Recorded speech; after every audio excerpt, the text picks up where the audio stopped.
Single-payer health care, free college for all, and an end to subsidies for fossil fuel. If Bernie Sanders' agenda sounds more progressive than his opponents, why have so few progressive congresspeople endorsed him? This week on the Laura Flanders Show, we pay a visit to the annual Progressive Congress Summit in Baltimore and ask caucus co-chair Minnesota Congressman Keith Ellison, who's stumping for Sanders, what went into his endorsement. Also, Middle East expert Phyllis Bennis tells us why we need more discussion of war and peace in the race for the White House. And I have a few words on rival nations coming together to stop the bleeding. If they'll do it for oil profits, why not for blood? Welcome to the Laura Flanders Show, where people who say it can't be done take a backseat to the people who are doing it. Black Lives Matter is a movement that has received a lot of attention on this program and in the media. But there's a lot of what they say that has been being said by people in our political system for a very long time. One of those is our guest today. He's Congressman Keith Ellison. He was elected in 2006 to Congress from Minnesota, where he was not only the first Muslim American to sit in Congress, but the first African American in that state. Welcome to the program, Keith. Glad to have you. Thanks, Laura. Let's just talk a little bit about this Black Lives Matter thing. We were talking about it a bit before the cameras started rolling, but this is a new story being told an old story being told in a new way, I think. Yeah, it's very exciting. You know, I mean, the fact is that young people, millennials, they were made, I think, certain kind of promises, you know, that we were going to end segregation, we were going to have this post-racial America, and there was going to be opportunity. They were told that if they study hard, they can go to school. They were told things like this. And yet, you know, many of them are getting out of high school and finding themselves in a very tough job environment, in an environment where they got a lot of student debt, in a place where they're disrespected by law enforcement and other systems, and they're just not having it. You know, they're just not going to just sit up with it. They're going to organize themselves. They're going to make a claim, and they're going to push back, and that's what it is. You know, and it's interesting to me. You know, I'm a person who has children, 19 years old, 21 years old, 24 years old, 25 years old, and they resonate with the Black Lives Matter movement. They think that it speaks for them. I've learned a lot, right, from what they're doing. And I remember when I was that age, organizing rallies against police brutality. I absolutely did many, and that's where I cut my teeth in politics. And to see this phenomenon going on again, you know, in some ways, it's really hopeful because I'm like, you know, the spirit, you know, is not died. You know, people are fighting back. You know, young people are not apathetic. But in other ways, it's kind of like, wow, we're still here. Do you remember the moment when you decided to move from movement work and organizing rallies in the streets to entering politics? Yeah, I'm 52 years old. But before I was 33, I didn't really like or appreciate politicians at all. I believed in organizing. I thought that if you put pressure on the system will yield. You know, like politicians are fungible, you know. You know, the idea that, you know, politicians see the light when they feel the heat. Mm-hmm. So you got to bring the heat, and then they'll see the light. Mm-hmm. And it doesn't really matter who's in office. But, you know, a combination of people I met and some realizations brought me to the conclusion that you must change the rules. Mm-hmm. And that means you have to change the city ordinance.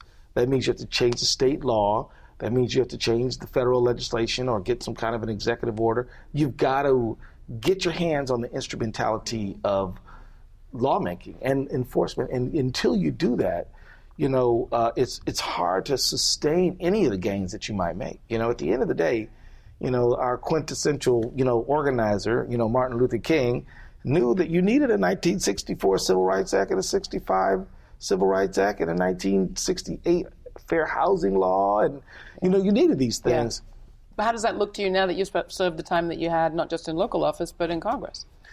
Well, I think that I was right when I made the decision that you have to change the rules, but I've never, ever let go of the idea that politicians cannot organize, mobilize, and educate the vast numbers of people that it is important to get emotion in order to create the environment where those rules can be changed. Mm-hmm. See, so like Nixon was no liberal, mm-hmm. but if you look at laws passed during his time, you got the EPA, You have civil rights law. You have some fair housing law.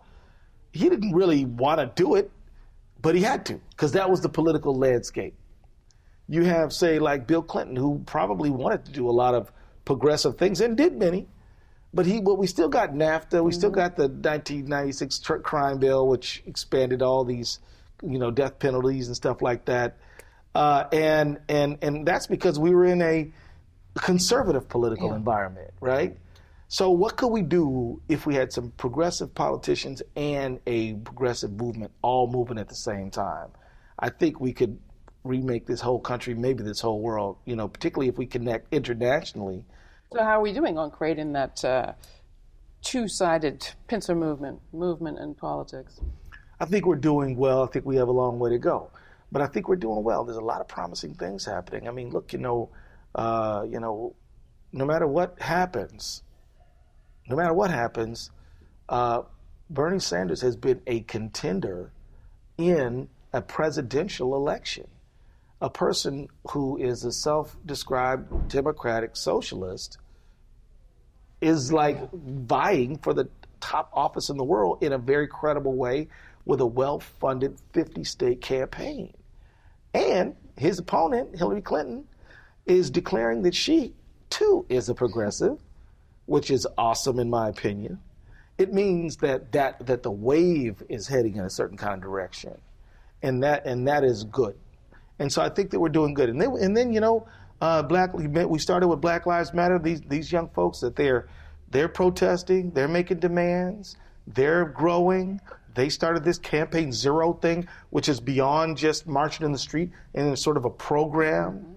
And then so the Fight for 15, Good Jobs Nation, Domestic Workers Alliance, all types of folks who are, the immigration reform movement is still rolling forward and pushing and demanding justice for people. So what will be different in this moment from 8 years ago? I mean, we had a movement approach to Barack Obama's nomination also, and a lot of people said the same sorts of things that you're saying, that if nothing else, at least we'll have a residue of this organizing at the state level. Obama was genius in piecing together that coalition of existing grassroots groups, growing it, getting himself a nomination against the establishment Democratic team.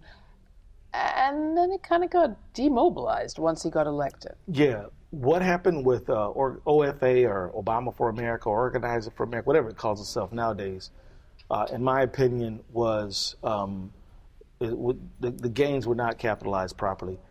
But we're still so much better off. I mean, look, before Obama, with all the things that I would like to do to improve the Affordable Care Act, before Obama, we didn't have any kind of major step forward in healthcare reform in America.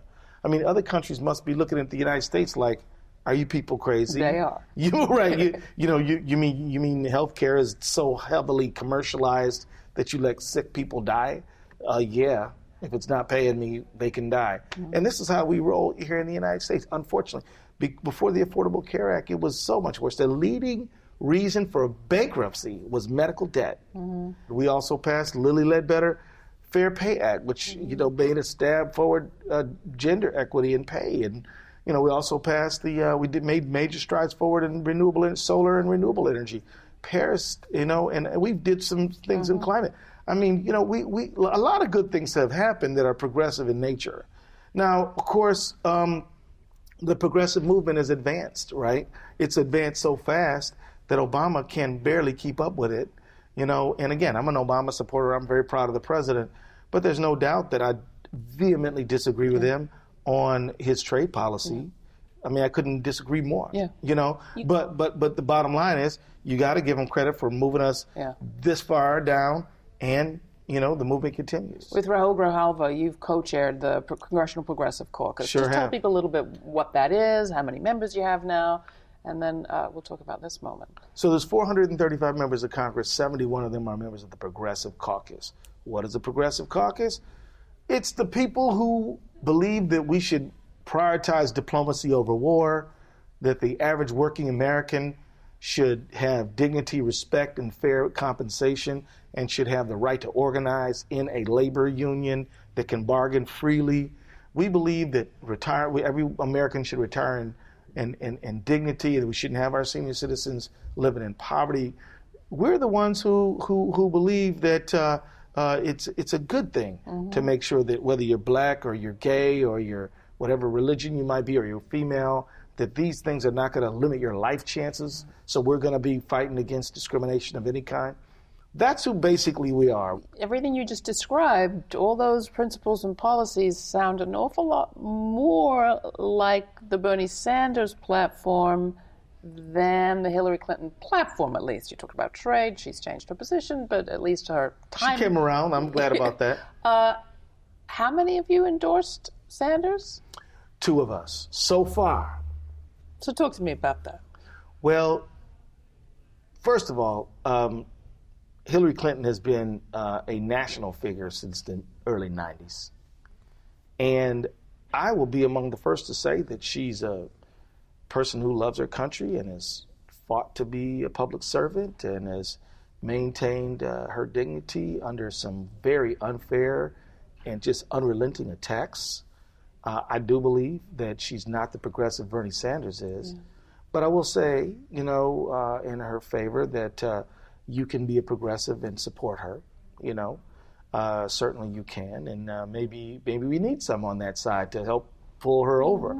But I guess the point I'm really interested in is how do we move the needle? Yes.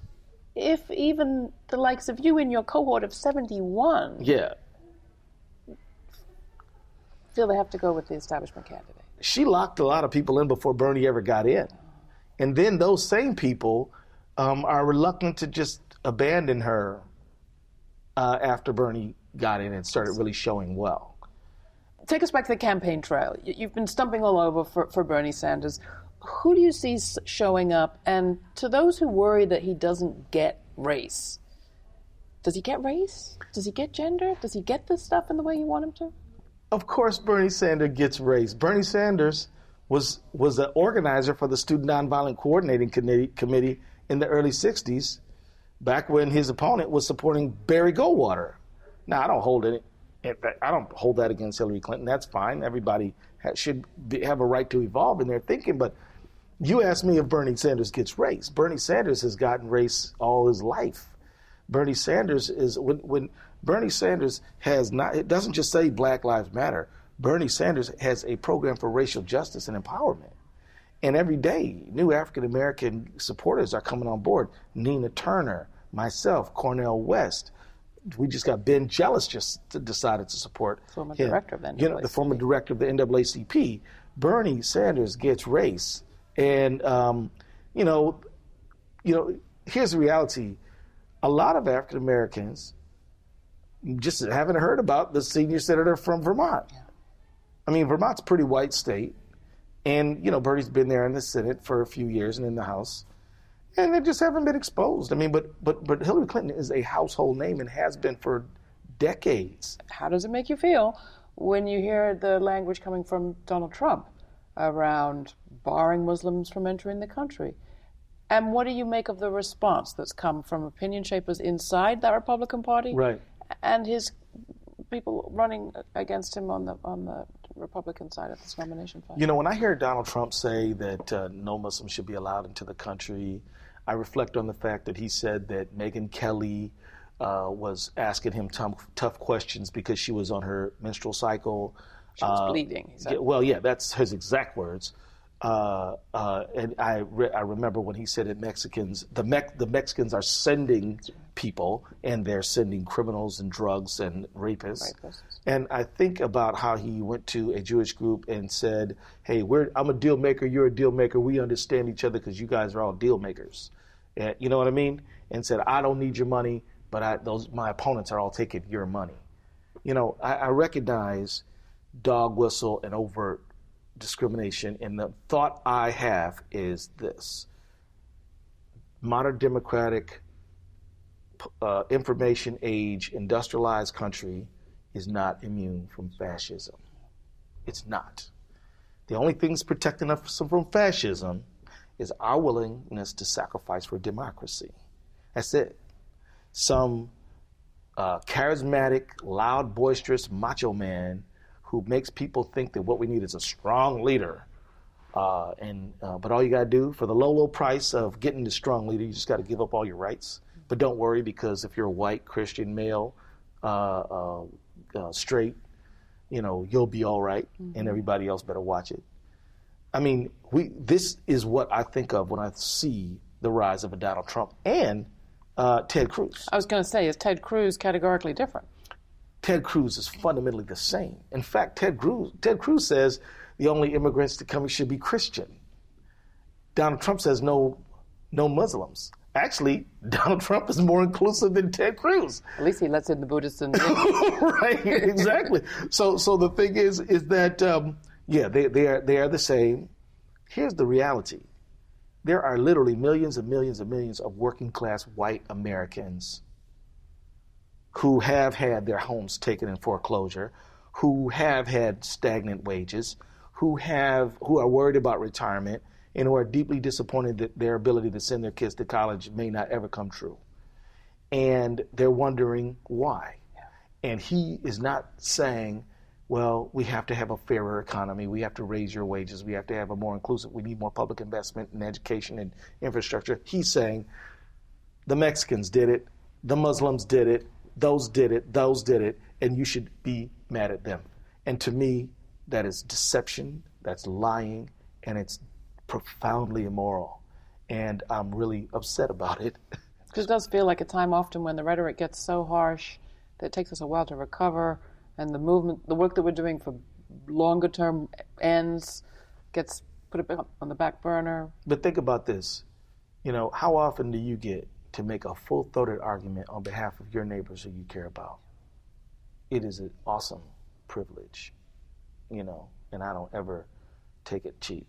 It's tremendous. You and I get to talk to our neighbors about what we care about the most. And sometimes we're discouraging them from bad things, and sometimes we're encouraging them toward good things. But we get to do it, and we got a platform to do it. I think we're pretty lucky, Laura Flanders. I think we're pretty lucky, too, and I think I'm pretty lucky to have you come on the show. Right. Thanks, Keith. Great to have you. Anytime.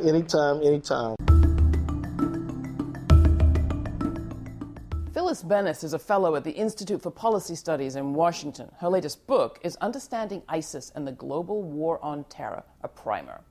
I asked her where foreign policy is in the 2016 presidential race. Here's Phyllis. It's somehow become standard knowledge, which is one of those things that everybody knows, which isn't true, but everyone knows, that elections are not won and lost on issues of peace and war. In fact, we know that's not true. In 2008, the single biggest reason that Barack Obama was elected was because he said, this is a dumb war and I won't continue dumb wars. Of course, he also said he would escalate the war in Afghanistan, and he did. But that was motivating people in a really profound way. Much of our foreign policy these days, and many of our wars right now, are designed in a way to disguise their reality from ordinary people. The divide between military people and the rest of our population has grown wider and wider. It's not only about the draft, it's partly about the draft. The draft meant everybody had to think about it. Rich white people didn't get drafted very much, but they had to at least think about what it meant and what they were going to do to get around it. Without a draft, you don't have that. But you also have the nature of the wars is changing so much with high-tech war, with an emphasis on the drone wars, an emphasis on special operations forces. We're not talking sending 100,000, 150,000 troops to Iraq, to Afghanistan. We're talking about maybe there'll be 30, maybe there'll be 50, maybe there'll be 5,000, but the numbers are tiny. And one aspect of that is there are almost no U.S. casualties. Now, that's a good thing that there's no U.S. casualties, but it means that the casualties that are rising, whether in Syria, in Iraq, in Yemen, in Afghanistan, we don't hear about those. So when the Special Inspector General for Afghanistan testified in Congress just not very long ago, he said after 15 years of war, well, that wasn't his introduction, that's my introduction, but he said, right now, today, the Taliban controls more land than in any time in history since the U.S. invasion of 2001. And he went on to say that the big issue that the U.S. has claimed, but at least the kids are in school, at least girls are getting an education. Well, it turns out that's not true. 42% of Afghan children, boys and girls, are either never been in school or they've already dropped out of school because the school can't teach them. I think that some of the reasons of why candidates don't talk about this issue is because some candidates are basing their campaigns on funding from the people who profit from wars. You know, this notion nobody wants war, simply not true. It is a huge moneymaker in this country. The war profiteers, and we should note, war profiteering used to be illegal in the United States. Now it's not only legal, it's sort of encouraged, you know. And it's not surprising. If you look at the year after the 9/11 attacks, the CEOs of all corporations were doing pretty damn well. And their salaries, their multi-million-dollar salaries, rose 7% that year. The CEOs of the war companies, the companies that produce bombs and planes and warplanes and submarines and all those things, their salaries rose 200%. So that's one reason why some candidates don't talk about it. Other candidates, frankly, what we're looking at now is one candidate, Hillary Clinton, who probably has more direct foreign policy experience than any of the others because besides being a senator, besides being First Lady, she was Secretary of State. She was the main cheerleader in the Obama administration for the intervention in Libya. Somehow she's not talking about Libya very much, but she's talking about all her experience. But she doesn't have examples to point to of what is succeeding, what has worked. She says, well, the negotiations about discussions with Iran started under my watch, but she opposed them all the way. You know, they didn't happen until she was out. So that's a problem. If you have other people whose views, Bernie Sanders is a candidate who took a very strong position against the war in Iraq in 2002, 2003, his speech on the floor of the House when he opposed, when he voted against authorizing war in Iraq was one of the most amazing speeches of the time because he talked about the impact on women and children in Iraq, which is almost unprecedented in the halls of Congress. But he doesn't talk about it much now because it's not his strong suit. It's what he's running on is something else. He's running on an extraordinary position focused on the issue of inequality and breaking up the banks. So he's not talking about it. For more information about how to get hold of Phyllis's book on understanding ISIS, check out our website. It's coming up April 15th, U.S. Tax Day. Among other things, that's the day that the Stockholm International Research Institute releases its annual report on world military spending. The number is always mind-blowing, but what to do? To back up, for the last few years, the Stockholm reports revealed that the world spends about $1.75 trillion on war. Weapons, planes, bombs, drones. The number is nowhere near complete because how could you really tally the cost of lifetime care for the wounded and war-scarred, for example, or the lost time and attention we could have paid to other things? The Stockholm number's low, but still, Tax Day is a good day to release it because it reminds us that we are making choices here. Could we think of a better way to spend $1.75 trillion? A couple of years ago, the Global Campaign on Military Spending invited people to share their ideas, and they came up with plenty. Bernie Sanders had talked about some of them, like free college on the campaign trail. But that's the easy part, how to get there. In reality, we're talking about nations that are armed to the teeth and rivals for resources and power. How could they ever come together to act for a greater good, especially if it came at a cost to their pocketbook, you say? Well, they could because they have. We had an example just this year. Remember back to the dead of winter when oil prices were falling and demand was faltering? People were talking about an economic slowdown. Deep in the heart of it, Iran and Saudi Arabia, two rival oil producers and bitter adversaries, cut a deal. They had severed diplomatic relations over the war in Syria. They were fighting a proxy war in Yemen. Short of actually shooting at each other, it's hard to imagine worse relations between two countries. And yet there they were, brought together by collapsing commodity prices. The Saudis had already cut a deal with Russia. To stabilize oil prices and preserve profits, warring nations were able to step up and stop the bleeding. It worked for a bit, but that's not my main point. If the nations of the world can do it for oil, wouldn't you think they could do it for blood? Find out more at lauraflanders.com. You can find our podcast there, and you can write to me. Tell me what you think. Laura@lauraflanders.com. If you're buried in bad news and put off by partisan puff, you have come to the right place. For smarts, not sound bites, in-depth conversations with forward-thinking people. Subscribe right now to The Laura Flanders Show, where all the people who say it can't be done take a backseat to the people who are doing it. Also available as a podcast on iTunes, Stitcher, and wherever you get your podcasts. Join us.